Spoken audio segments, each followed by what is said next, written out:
Alright YouTube, it's your boy Zuxis, and today we are back with another video. But in today's video, we are actually going to be diving into Lost Sword. Lost Sword is a mobile RPG that literally feels like an epic anime fantasy. The moment you play this game, it feels like you're literally watching a high quality anime. But not only does it feel like you're watching a high quality anime, it actually kind of feels like you're a part of that high quality anime with the amazing visuals of the game and obviously the combat and the interaction that you as a player has with this game. So today we're going to be taking a look into this game and playing it and showing you guys what this game is about, because I do think this game is very cool. I think this game is very different from a lot of other gacha games, and again, the biggest selling point for this game is that it has amazing high quality anime visuals in game as the gameplay essentially. So let's dive into it and talk about all the stuff this game has to offer. Now, one thing to know is that Lost Sword is not an idle game at all, but it does have some idle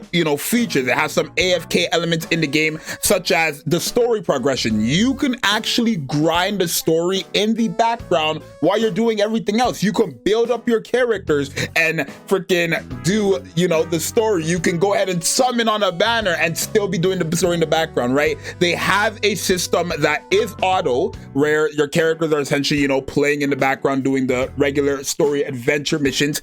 But there is a system that when you clear a chapter, if you haven't moved with your characters for 5 seconds, it's automatically just going to go into the next story stage. And again, that happens in the background. So if sometimes, let's say you're at work or let's say you're at school or you're busy, but you really want to get the story done, you do not have to worry whatsoever, because the story is right there playing for you in the background, right? The game is playing, you're farming materials in the background, you're farming gear in the background, you're getting all the materials, all the gems, all the good stuff you need to progress in this game is all happening in the background. And obviously it's not by force to play, away from keyboard. If you do want to play manually and interact yourself with the story, you guys can go ahead and do that as well. Not to mention, this game does have voice lines in some of the story, which I really do like, because that kind of goes back to that high quality anime visual where you're essentially playing a game, watching an anime at the same time, and you're actually hearing the voice lines of these characters. So it really feels like you're getting like a 3-for-1 deal. I'm not gonna lie, it's quite the steal.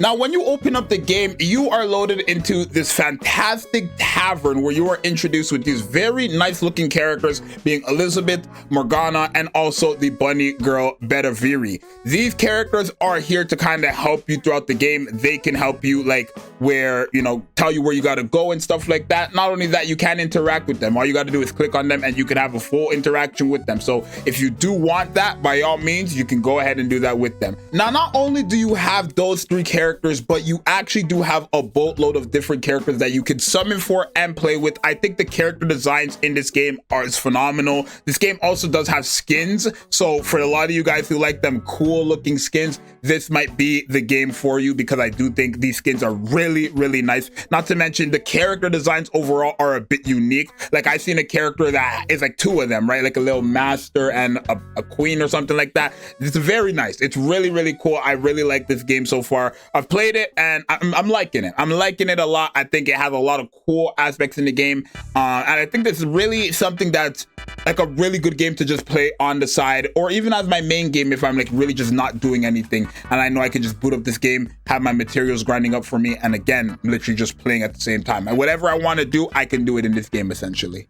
Now, if we're talking about the combat in this game, it's essentially a strategy game essentially. Basically, you build up your team and your team just goes ahead and fights whatever comes their way, but it's not fully AFK. You can, like I said before, manually control what you want to do. If you want to alt with the characters yourself and wait and then alt the boss, you can do that. But if you want to put on the auto feature where it just automatically uses its ultimate or its skills or whatever, basically whenever you have the cooldown off, then you can do that as well. But basically, when you're playing the game, it's up to you to decide how you want to play. Do you want to play on auto, or do you want to play yourself? Do you want to be a strategist, or do you just want to be a casual playing?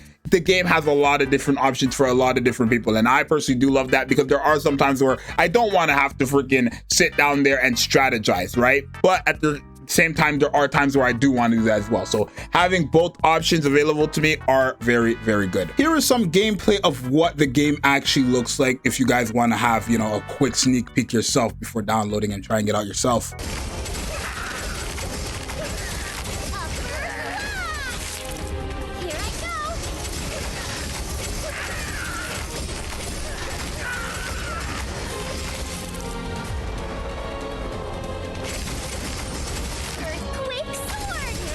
Now, of course, when it comes to any RPG, you're gonna need that gacha system. And obviously, this game has a pretty good gacha system in the sense of they have a lot of different banners out as well. Not only do they have a lot of different banners out, you can also try the character. My favorite character so far has to be Lisa. I think obviously the aesthetic of the character is really nice. I love black, red, and that vibe. Not to mention the flowers on her hair is really, really nice to me. It kind of reminds me of Tokyo Ghoul, actually. Loves flowers if you ever watched that show. And that's really nice, right? Remember, it does say after a multi, or not even after a multi, but you know, it does have pity, but you are guaranteed a 4 or 5 star every multi. But there is a pity of a low amount of 12 multis. So that's not bad at all, right? Because a lot of other games, it's 20 multis. A lot of other games, it's 50 multis. So 12 multis is very, very, very good. Not to mention, of course, the character you are summoning for has raid up. So, hey, you don't really need to worry too much about this game. You know, banners, it's not going to be one banner. You have options, and whatever you want to summon for, whoever your favorite character is, go ahead and do that. Build them up, get them ready for war, and go battle in the game. Trust me, you want to do that. I also am really excited for the brand new character that is currently out, Eva. I think Eva is a character that I am 100% going to be summoning for a bit later, but it is a character I do want to get 100%. I think she looks amazing. I think she looks cool. I love this character and everything about her, so I really, really want to get her, and I think you guys should as well, because she's a really good character. She's a really cool looking character, and yeah, go ahead and get her. All in all, I think this game is fantastic. At the end of the day, I think this game is a really cool game. I think it's a bit like new. I think it's a lot newer from a lot of other gacha games we have currently, and I think this game stands up just because of like the different aspect it has to the game, with, you know, a lot of the quality of life updates that a lot of games take years to get and still don't even have, and this game kind of has it off release. Not to mention just like the unique character designs, and the biggest feature, which I personally think is really cool, the fact that it feels like I'm kind of watching an anime but also engaging with the anime. Like, it's like, imagine you're watching your favorite anime, but you get to control what is happening in the anime. That's what this game feels like, and I love that personally. So if you guys want to try out this game, the link should be down below in the description or the pinned comment. Go ahead and download this game for yourself and try out Lost Sword, because I trust and believe you will not be disappointed whatsoever. So let me know what you guys think. It's gonna be your boy Zeoxys, and I'm out later. Peace.